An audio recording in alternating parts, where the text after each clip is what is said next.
வணக்கம். திருமந்திரத்தை தொடர்ந்து பார்த்து கொண்டு வர்றோம். அதுல 19வது பாடல். அந்த விநாயகர் காப்பையும் சேர்த்தா சில புஸ்தகங்கள்ல 20வது பாடல்னு வந்திருக்கும். அந்த 20வது பாடல் என்ன சொல்கிறது?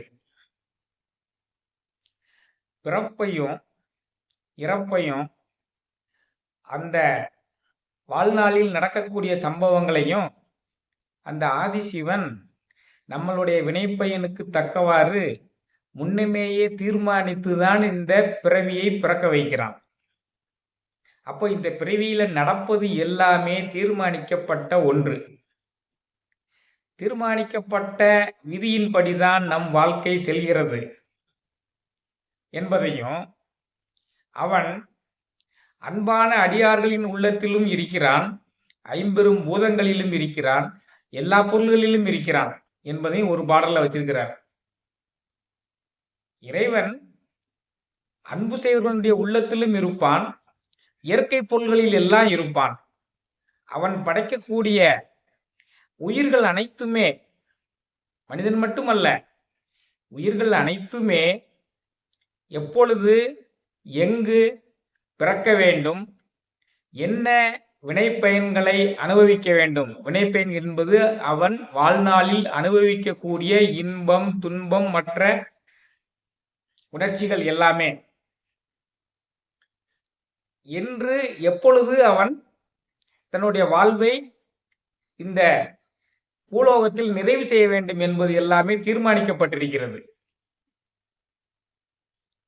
இப்ப நீங்க ஜோதிடவியலை எடுத்துக்கொண்டீங்க ஆனால், ஒரு மனிதன் எங்கு எப்பொழுது பிறப்பான்?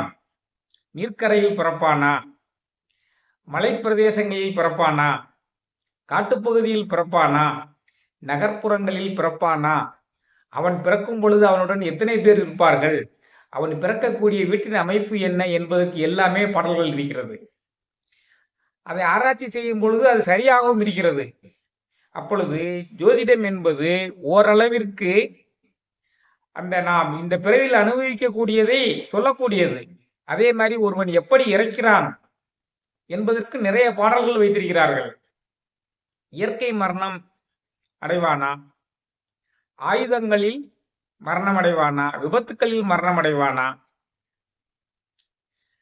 நீரில் மூழ்கி மரணம் அடைவானா, பூமியில் மூழ்கி மரணம் அடைவானா, பூமியில் புதைந்து மரணம் அடைவானா, ஆகாயத்திலேயே மரணம் அடைவானா, இப்படி ஏராளமான பாடல்கள் இருக்கின்றன. இதெல்லாம் ஆராய்ச்சி பண்ணி பார்க்கும் பொழுது சரியாகத்தான் இருக்கின்றன. அதனால்தான் அந்த முடிவையும் பிறப்பையும் அவனே தீர்மானிக்கிறான். தீர்மானித்துதான் நாம் ஏற்கனவே ஆற்றி வைத்திருக்கக்கூடிய வினைப்பகுதிகளுக்கு தக்கவாறு அதில் ஒரு பகுதியை எடுத்து பிராரத்த கர்மம் என்று நம்மளை இந்த பூமியில் யாருக்கு பிறக்க வைக்க வேண்டுமோ அவர்களுக்கு பிறக்க வைக்கிறான். ஒரே வினைப்பயன் உள்ளவர்களை ஒரு குடும்பமாக அமைக்கிறான். இதுதான் விஷயம். அந்த பாட்டு தான் இதுல சொல்றாரு. பிறகு அவன் எங்கே இருக்கிறான் என்பதையும் சொல்றார். முடிவும் பிறப்பையும் முன்னே படைத்த, முடிவும் பிறப்பையும் முன்னே படைத்த, அடிகள் உரையும் அறநெறி நாடில், இடியும் முழக்கமும் ஈசர் உருவோம், கடிமலர் குன்றம் மலையது தானே. அற்புதமான பாடல். முடிவையும் பிறப்பையும் முன்னே படைத்த, முன்னமேயே படைக்கிறான்னா எப்போ? நாம் படைப்பதற்கு முன்பாகவே, நாம் பிறக்கப்படுவதற்கு முன்பாகவே இதை தீர்மானித்து எழுதி வைத்து விடுகிறார். நாம யாருக்காவது பிறந்திருக்கோம் என்று வருத்தப்பட்டார்கள் என்றால் நீங்கள் தவறு.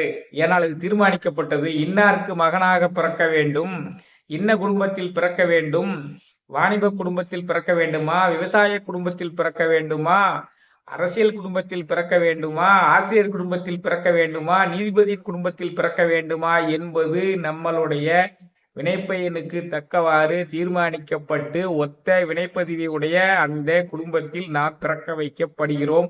அந்த நேரத்தில் தான் பிறக்க முடியும். அதே மாதிரிதான் இறப்பும். அதான் முடிவையும் பிறப்பையும் முன்னே படைத்த இவன் ஏன் இவைகளை எல்லாம் இந்த மாதிரி செய்கிறான் என்பதற்கு இன்னொரு திருமந்திர பாடலையும் விளக்கம் வச்சிருக்கிறாரு. ஒருவனே உலகேழும் படைத்தான், 7 உலகங்களையும் அவனே படைத்தான். ஒருவனே உலகேழும் படைத்தான், 7 உலகங்களையும் அவனே படைத்திருக்கிறான்.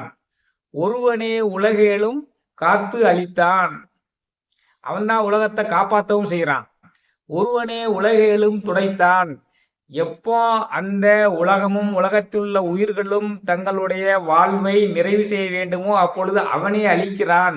உலகம் என்பது ஆய்வு பெயராக உலகத்தில் உள்ள பொருள்களை உயிர்களை குறிக்கிறது. ஒருவனே உலகோடு உயிர்தானே, உலகத்தில் உள்ள அனைத்து உயிரினங்களின் உயிராகவும் அவனே இருக்கிறான். அப்போ இந்த பூலோகத்தில் நம்மளுடைய ஸ்தூல உடம்பு முடிந்த பிறகு அந்த உயிரை அவனே தன்னக்குள் வாங்கிக் கொள்கிறான். இது எல்லாமே அவனே செய்கிறான். செய்வதற்கு என்ன காரணம்? நாம் தான் காரணம். நம்மளுடைய வினைப்பதிவு தான் காரணம்.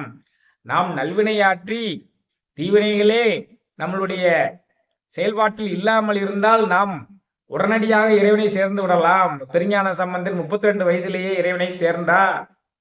திருநாவுக்கரசர் முதியோர் ஆன பிறகு சேர்ந்தார். இப்படி ஒவ்வொருவரும் ஒவ்வொரு தங்களுடைய வினைப்பயனுக்கு தக்கவாறுதான் அவர்களை அடைய முடியும். காரைக்கால் அம்மையார் பேயுருவம் கொண்டு இறைவனை கைலாய மலை வரை தேடி சென்று அடைந்தார். இப்படி அடைய முடியும். ஆனால் நாம் வினைப்பயன் ஆற்றுவதனால் அந்த வினைப்பயனை கழிப்பதற்காக மீண்டும் மீண்டும் பிறக்க வைக்கப்படுகிறோம். மீண்டும் மீண்டும் பிறக்க வைக்கப்படும் பொழுது எல்லாமே தீர்மானிக்கப்பட்டு அனுப்பப்படுகிறது. இதுதான் அந்த முதல் வரி. முடிவும் பிறப்பையும் முன்னே படைத்த அடிகள் உறையும் அரண் நெறி நாடில் அவன் அடியார்களினுடைய உள்ளத்தில் குடியிருக்கிறான். அதான் அடிகள் உறையும் அடியார்களினுடைய உள்ளத்தில் குடியிருக்கிறான். அடியார்கள் என்பவர் யார்? எப்பொழுதுமே ஈசனுடைய அடியையே நினைத்து கொண்டிருப்பவர்கள் தான் அடியார்கள். அந்த அடியார்கள் எப்படி இருப்பார்கள்? பித்தர் போலும் பேயர் போலும் பிசாசர் போலும் இருப்பார், உன் மத்தர் போலும் இருப்பார், அங்கயம் புகுந்துண்பார், செத்தவர் போலும் சிகாண்டி போலும் இருப்பார். சொல்ல போனால் சுத்த ஞானம் படைத்தவர்களே அப்படின்னு சொல்றாரு. சுத்த ஞானம் படைத்தவர்கள் இருக்காங்களே, இதனுடைய அடியிலேயே சரணடைஞ்சவங்க பார்க்கறதுக்கு பித்தரை போலையும் பேயரை போலவும் இருப்பார்கள், பைத்தியக்காரர்களை போல இருப்பார்கள், கிடைத்ததையெல்லாம் உண்பார்கள். ஒரு வீட்டில் போய் நிற்பாங்க. அவங்க கொடுக்கக்கூடியது பழைய உணவுப் பொருளாக இருந்தாலும் அது அவர்களுக்கு ஒன்றும் செய்யாது, ஒழுங்கி விடுவார்கள். அடுத்த வீட்டில் சுட சுட சோறு கொடுப்பாங்க, அதையும் ஒழுங்கி விடுவார்கள். அதான் அங்கேயும் புகுந்துண்பார், கிடைக்கதையெல்லாம் சாப்பிடுவார்கள், கால் போன போக்கிலே நடப்பார்கள், சூரியன் மறைந்தவுடன் எங்கு நிற்கிறார்களோ அங்குவே தங்கி இருப்பார்கள். அத்தகைய அடியார்களின் உள்ளத்தில் இருப்பார். அதே சமயத்தில் இல்வாழ்வை நெருப்படி வாழ்வர்களுடைய உள்ளத்திலும் இருப்பார். அதை பலமுறை திருமூலர் சொல்லிக்கிட்டே வாராரு. இது முற்றிலும் துறந்தவர்களுடைய வாழ்க்கை. இல்லறத்தில் பிற உயிர்களுக்கெல்லாம் அமுது படைத்து எந்த உயிர்களுக்கும் துன்பம் செய்யாமல் எவன் வாழ்கிறானோ அவன்தான் சிறந்த இல்வாழ்வான். அவன் முயல்வாருள் எல்லாம் தலை. இறைவனை தேடுவதற்கு முயற்சி செய்வர்கள் எல்லாம் அவன் சிறந்தவன் என்று வள்ளுவர் கூறுகிறார். இயல்பினான் இல்வாழ்வு வாழ்வான் என்பான், முயல்வாருள் எல்லாம் தலை. அத்தகைய அடியார்களின் உள்ளத்திலும் அவன் இருப்பான். அடிகள் உறையும் அறநெறி நாடில் அவன் எங்க இருப்பான்ங்கிறத தேடி கண்டுபிடிச்சோம்னா அவன் இப்படி தூய்மையான அடியார்களின் உள்ளத்திலும் இல்லறத்தில் தவநெறியில் ஒழுக்க நெறியில் வாழக்கூடியவர்களுடைய உள்ளத்திலும் இருப்பான். ஆகா, வேறு எங்கெல்லாம் இருப்பான்? இடியும் முழக்கமும் ஈசர் உருவம் கடிமலர் குன்றம் மலையது தானே. இடி ஓசையில் இருப்பான். வேறு எல்லா விதமான ஓசையிலும் இருப்பான்.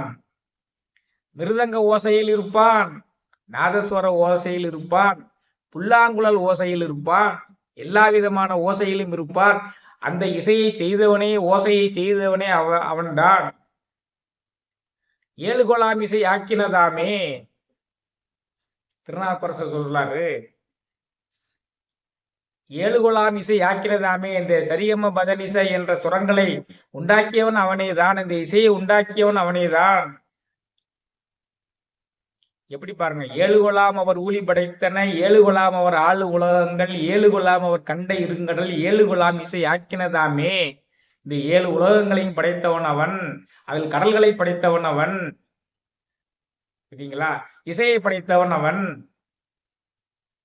அந்த 7 ஊழி படைத்தவன் 7 விதமான பிறப்புகளை படைத்தவன். தாவரம், நீர்வாழ்வன, ஊர்வன, பரப்பன, பாலூட்டிகள், மனிதன், அசுரன், தேவர், இந்த மாதிரி அனைத்தையும் படைப்பவன் அவனே அப்படிங்கிறத சொல்றாரு. எல்லா விதமான இசையிலும் அவன் இருக்கிறான். ஏனென்றால் அவனே இசை, அவனே இசை. அதனால் எல்லா விதமான இசையிலும் இருக்கிறான், எல்லா விதமான ஒளியிலும் இருக்கிறான். அதான் அடுத்தபடி, இடியும் முழக்கமும் ஈசர் உருவம். ஈசன்னா ஒளி மிகுந்தவன், அவன் புவனம் கடந்த பேரொளி பிளம்பாக இருக்கக்கூடியவன், தீயினும் வெம்மையானவன். அவன் எல்லா விதமான ஒளிகளிலும் இருக்கிறான். தீப ஆராதனை ஒளியில் இருக்கிறான், சபரிமலை மகர ஜோதியில் இருக்கிறான், திருவண்ணாமலை கார்த்திகை தீபத்தில் இருக்கிறான், நாம் அன்றாடம் சமையலுக்கு பயன்படுத்தக்கூடிய நெருப்பிலும் அவன்தான் இருக்கிறான்.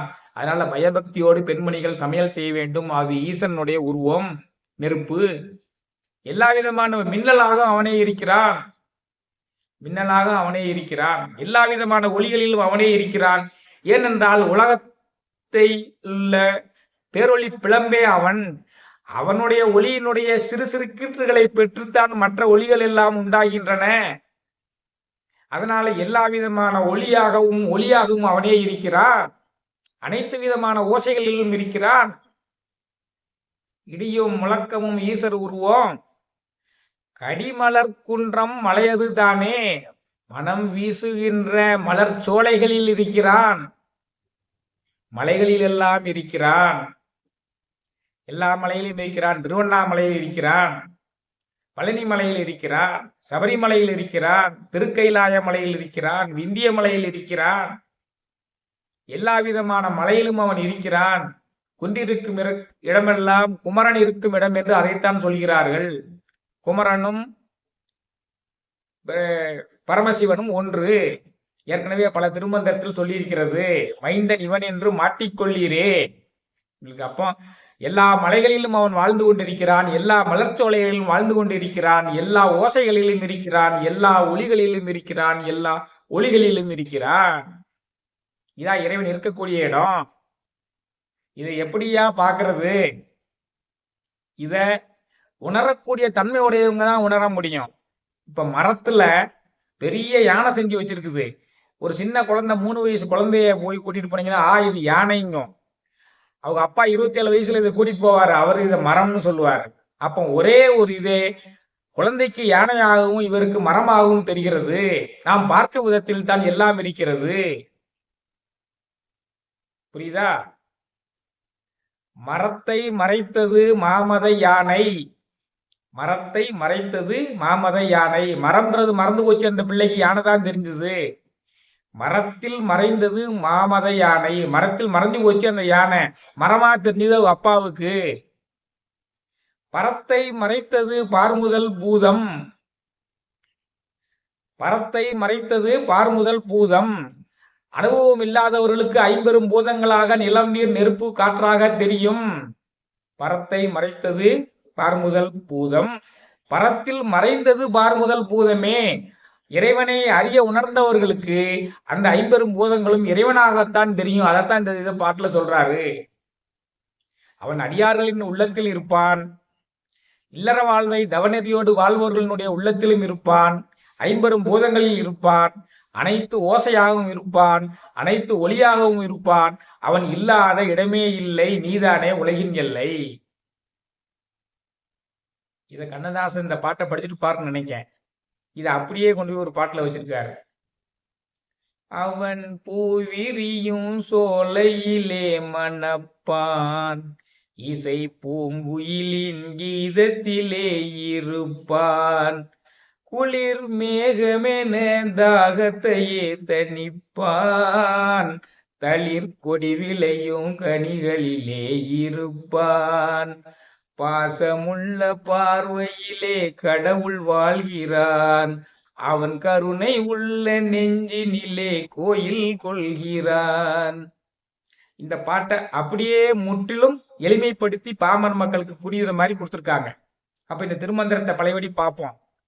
முடிவும் பிறப்பையும் முன்னே படைத்த அடிகள் உறையும் அறநெறி நாடில் இடியும் முழக்கமும் ஈசர் உருவம் கடிமலர் குன்றம் மலையது தானே. பொருள் எல்லாம் விளங்கிருச்சா? இந்த உலகத்தில் உள்ள உயிர்களை எல்லாம் அவர்கள் இந்த உலகில் பிறக்கும் முன்பே அவைகள் எப்படி பிறக்க வேண்டும், எங்கு பிறக்க வேண்டும், அவை வாழ்நாளில் என்னென்ன அனுபவிக்க வேண்டும் என்பதையெல்லாம் தீர்மானித்து அவைகளினுடைய இறுதி காலம் எப்பொழுது என்பதையும் தீர்மானித்து அந்த மகா பிரபுவான ஆதிசிவன் அனுப்புகிறான். அவன் அடியார்களின் உள்ளத்திலும் தவநெறியை மேற்கொண்டிருப்பவனுடைய உள்ளத்திலும் குடிகொண்டிருக்கிறான். அவனே உலகத்தில் உள்ள அனைத்து ஓசையாகவும் உலகத்தில் உள்ள அனைத்து ஒளியாகவும் உலகத்தில் உள்ள மலர்ச்சோலைகளில் எல்லாமும் உலகத்துள்ள மலைகளில் எல்லாமே வியாபித்திருக்கிறான். அவன் இல்லாத பொருள்களே இல்லை. ஐம்பெரும் பூதங்களில் இருக்கிறான். அசையும் பொருள்களில் எல்லாம் இருக்கிறான். அசையா பொருள்களில் எல்லாம் இருக்கிறான். அவனை உணர்வதற்குரிய பக்குவம் வேண்டும் என்பதுதான் இந்த பாடல்.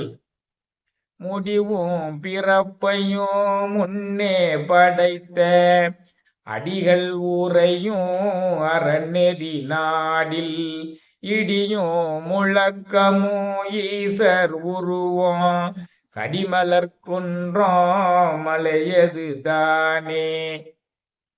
இன்னும் ஒரு திருமந்திர பாடலை எடுத்துக்கொண்டு விரைவில் சந்திக்கிறேன். இந்த திருமந்திரத்தை கேளுங்க. கேட்டவங்க ஒவ்வொருத்தரும் குறைஞ்சது ஒரு 10 பேருக்காவது அனுப்புங்க. எல்லாரையும் கேட்க வையுங்க. மேன்மைகுள் சைவ நீதி விளங்குக உலகமெல்லாம் என்பதற்காகத்தான் இந்த சேனலை ஆரம்பித்து இந்த திருமந்திரத்தை நாம் விளக்கி கொண்டிருக்கிறோம். மேன்மைகுள் சைவ நீதி விளங்க வேண்டாமா? சைவத்துக்கு எதிராக ஆங்காங்கே கருத்துக்கள் எல்லாம் பரப்பப்பட்டு வருகின்றன. அந்த தீய கருத்துக்கள் எல்லாம் விரைவாக மக்களை சென்று அடைந்து விடுகின்றன. இந்த ஆன்மீக தத்துவங்களை எல்லாம் விரைவாக உங்களால் எத்தனை பேருக்கு கொண்டு சேர்க்க முடியுமோ அத்தனை பேருக்கு கொண்டு சேருங்கள் என்று சொல்லி அந்த வேண்டுகோளை விடுத்து, பார்ப்பவர்கள் அனைவரும் சப்ஸ்கிரைப் பண்ணாமல் இருந்தால் சப்ஸ்கிரைப் செய்யுங்கள் என்ற வேண்டுகோளை விடுத்து இந்த திருமந்திர உரையை இந்த அளவில் நிறைவு செய்கிறேன். மற்றும் ஒரு திருமந்திர உரையில் விரைவில் மீண்டும் சந்திக்கிறேன். நன்றி, வணக்கம்.